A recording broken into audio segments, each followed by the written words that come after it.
নৌসিনের আজকে দাঁত পড়ে গেছে, এটা নিয়ে যে কি করতেছে, আজকে কি হয়েছে, এটা সবচাইতে অবাক করার বিষয় হচ্ছে কি, এটা ও যখন ক্লাস করছিল ওদের স্কুলে ক্লাসরুমের মধ্যে, তখন গণিত স্যারে ক্লাস নিচ্ছিল, তখন নাকি তার দাঁত নাকি হঠাৎ নড়ে যাচ্ছে, মনে হচ্ছে যে পড়ে যাবে।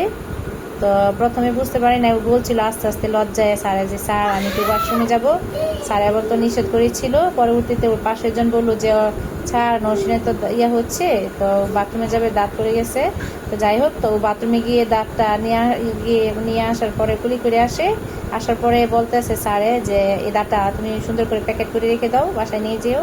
তো সেই দাঁতটি নিয়ে আসলো, নিয়ে আসার পর ওই পর দেখতেছে, তো যার কারণে ও দাঁতটার ভিতরে এটা কি ভেঙেই গেছিল নাকি না, আমি সঠিক বুঝতেছি না আসলে এটা কি ভেঙে বের হয়েছে নাকি না। ওর মানে এ দাঁতে যখন ফেলে দিছে, তারপরে ওর যে দাঁতটা যে জায়গা থেকে পড়ছে এটার ভিতরে একটু মানে অল্প অল্প একটু দাঁত দাঁত দেখা যাচ্ছে, আর একটু মানে মনে হয় যেমন মাংসের মতন ফুলে গেছে।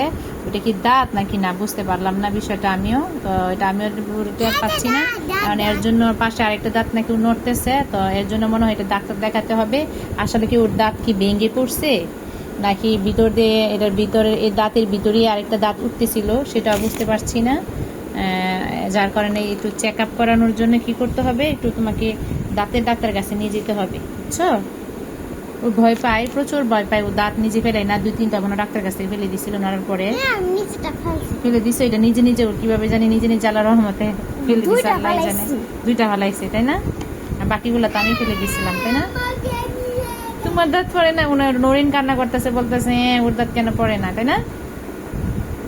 Bye bye.